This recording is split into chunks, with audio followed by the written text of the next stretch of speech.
સ્ટોક્સની details જાણીએ સહયોગી નીરજ અને આરતી પાસેથી. આપ બંનેને ગુડ મોર્નિંગ. નીરજ, શરૂઆત કરીએ કે આ સ્ટોક્સ પર આજે ફોકસ. જી, આજે સૌથી પહેલાં તો રિલાયન્સ ઇન્ડસ્ટ્રીઝ પર જ ફોકસ રાખવાનો છે, કારણ કે અત્યાર સુધી આપણે રિલાયન્સ ઇન્ડસ્ટ્રીઝને ઓઇલ ટુ કેમિકલ કે ન્યૂ એનર્જી, રિટેલ, ટેલિકોમ આ બધાની અંદર આપણે કામ કરતી જોઈ છે. પરંતુ એમણે એક બહુ મહત્ત્વની જાહેરાત શુક્રવારે બપોરે માર્કેટ બંધ થયા બાદ કરી હતી કે જેની અંદર ખાસ કરીને તેઓ હવે ડિફેન્સ ક્ષેત્રની અંદર પણ પોતે પદાર્પણ કરવા જઈ રહ્યા છે એ પ્રકારના સંકેતો અહીંયાથી આપ્યા છે. તેમણે યુકેની રોલ્સ રોયસ કંપની સાથે એક સ્ટ્રેટેજિક કરારનો ઇન્ટેન્ટ અહીંયાથી દર્શાવ્યો છે કે જેની અંદર ભારતની અંદર બનેલા એડવાન્સ મીડિયમ કોમ્બેટ એરક્રાફ્ટ એટલે કે AMCA જેટ વિમાનોના એન્જિન માટેની કરારની ઈચ્છા એમણે અહીંયાથી દર્શાવી છે. આ ઉપરાંત તેમણે એરોસ્પેસ ગેસ ટર્બાઇન કોમ્પ્લેક્સ સ્થાપિત કરવાની પોસિબિલિટીઝ શોધવા અને એના માટેની પ્રોપલ્સન ટેકનોલોજી માટે સેન્ટર ઓફ એક્સલન્સ શરૂ કરવાની પણ વાત અહીંયાથી કરી છે. મહત્ત્વની વાત છે કે છેલ્લા ઘણા સમયથી સરકાર AMCA માટે એટલે કે એડવાન્સ મીડિયમ કોમ્બેટ એરક્રાફ્ટ માટેના પ્રયત્નો કરી રહી છે. HALની સાથે સાથે આપણને ખબર છે કે છેલ્લા ઘણા સમયથી પ્રાઇવેટ પ્લેયર્સ પણ અહીંયા એન્ટર કરવા માટેનું વિચાર કરી રહ્યા છે અને એટલા માટે પણ મહત્ત્વનું રહેશે કારણ કે જો અત્યાર સુધી ભારતની અંદર જે જેટ એન્જિન છે એ બનાવવામાં નથી આવ્યા. અત્યાર સુધી આપણી પાસે જેટલા પણ એન્જિન્સ આવે છે એ બધા બહારના દેશોમાંથી બનીને આવે છે. એટલે જો આ પ્રકારની પાર્ટનરશિપ છે એટલા માટે પણ મહત્ત્વની રહેશે કે જો આ પાર્ટનરશિપ થાય છે અને આગળ જતાં આપણને કોઈક પોઝિટિવ સમાચાર મળે છે તો ખાસ કરીને ભારતની અંદર આ પ્રકારના એન્જિન બનાવવું એ પણ પોતાની રીતે એક માઇલસ્ટોન કહેવાશે. ધ્યાન રાખતા રહીશું. આજના દિવસે તમને રિલાયન્સની અંદર કદાચ એક સારી તેજી જોવા પણ મળી શકે આ સમાચારને લઈને. જોકે અત્યારે કોઈ ફાઇનાન્શિયલ ઇમ્પેક્ટ નથી આવવાની, પરંતુ આ ક્ષેત્ર જે રીતથી આપણને ઓપન અપ થતું દેખાઈ રહ્યું છે ડિફેન્સનું અને એમાં પણ પ્રાઇવેટ પ્લેયર્સ જે રીતથી એન્ટર થઈ રહ્યા છે અને એમાં સૌથી મોટી કંપની ભારતની જો એન્ટર થતી હોય તો ચોક્કસથી એના પર આપણે ધ્યાન રાખવાનું રહેશે. એટલે રિલાયન્સ આજના દિવસમાં ફોકસમાં રાખવાની છે.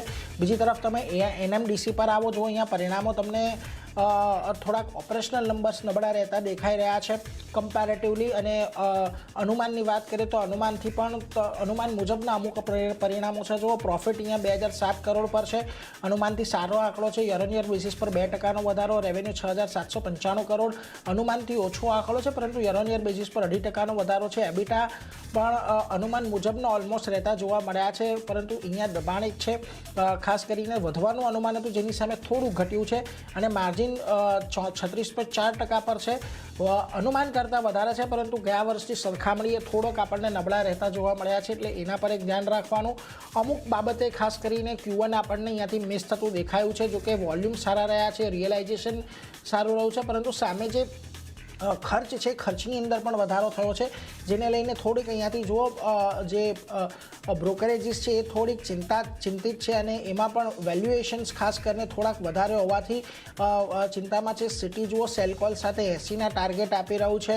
એમનું ખાસ અહીંયાથી કહેવું છે કે ડોમેસ્ટિક પ્રાઇસીસ જે છે એ રેન્જ બાઉન્ડ રહેવાની અપેક્ષા છે અને સ્ટોક અત્યારે સપ્ટેમ્બર 2027ના EV/EBITDAના 6.5 ગણા પર ટ્રેડ કરી રહ્યો છે, જે 10 વર્ષના 5.5 ગણાના એવરેજથી ખાસો એવો વધારે છે. ગોલ્ડમેન સેસ સેલકોલ આપી રહ્યું છે, 84ના ટાર્ગેટ આપી રહ્યું છે.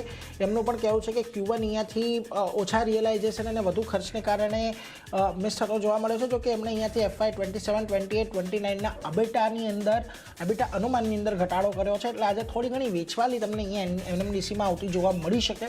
ધ્યાન રાખીશું.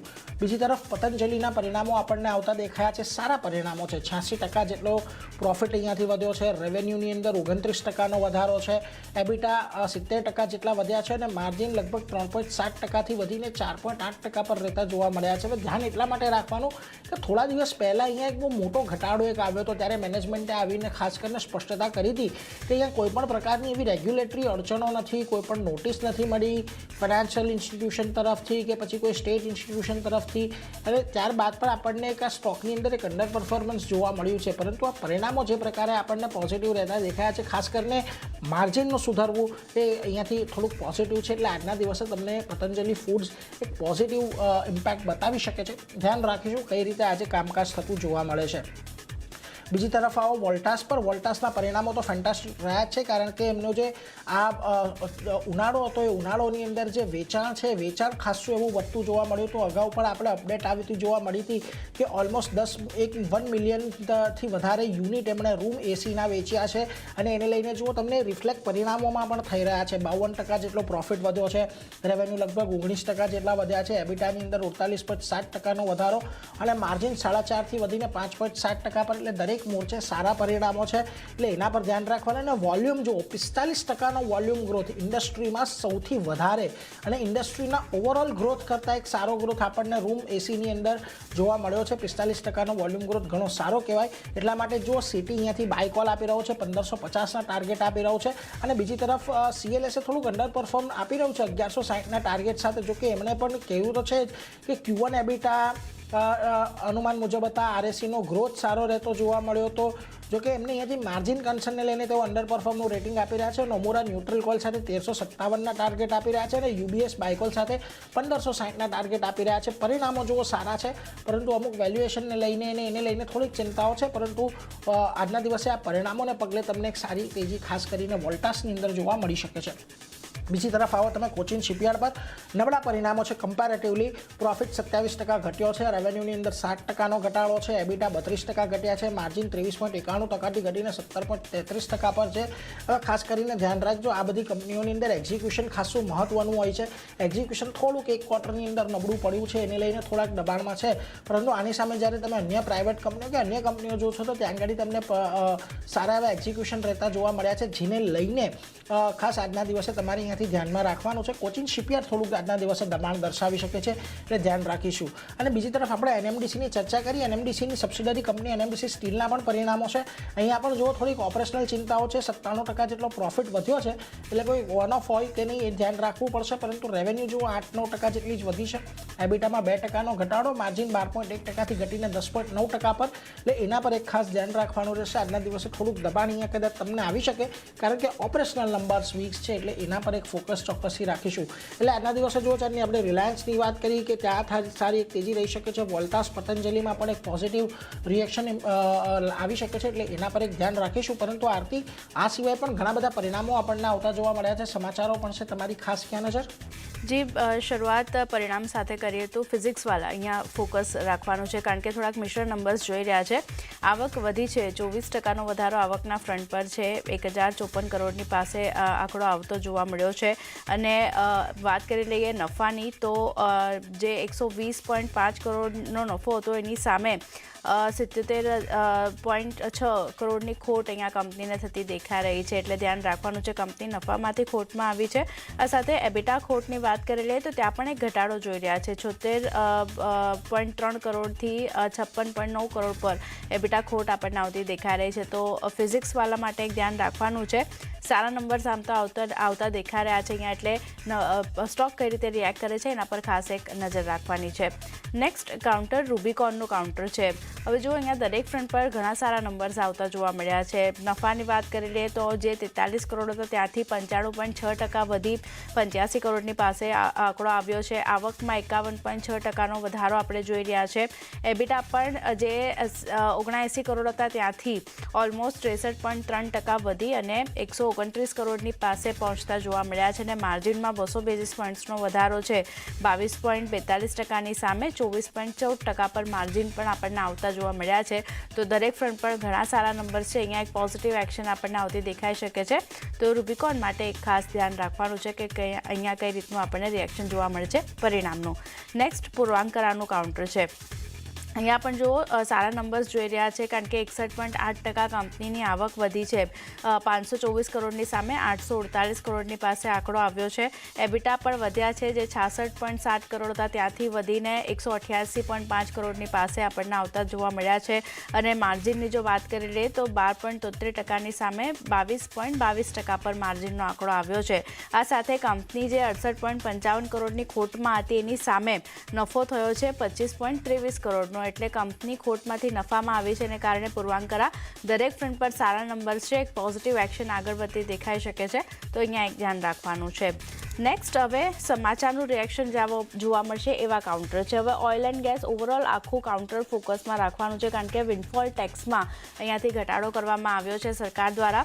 પેટ્રોલ એક્સપોર્ટ પર વિન્ડફોલ ટેક્સ 3.5 રૂપિયા પ્રતિ લીટરથી ઘટાડીને 0 કરી દેવામાં આવ્યો છે. એવિએશન ટર્બાઇન ફ્યુલ એક્સપોર્ટર પર પણ વિન્ડફોલ ટેક્સમાં ઘટાડો કર્યો છે, જે 22 રૂપિયા લીટર હતું ત્યાંથી ઘટાડીને 19.5 રૂપિયા પ્રતિ લીટર કરવામાં આવ્યું છે. ડીઝલ પર એક્સપોર્ટ પર વિન્ડફોલ ટેક્સ 25.5 રૂપિયા પ્રતિ લીટર હતો, તે ઘટાડીને 24 રૂપિયા પ્રતિ લીટર કરવામાં આવ્યો છે.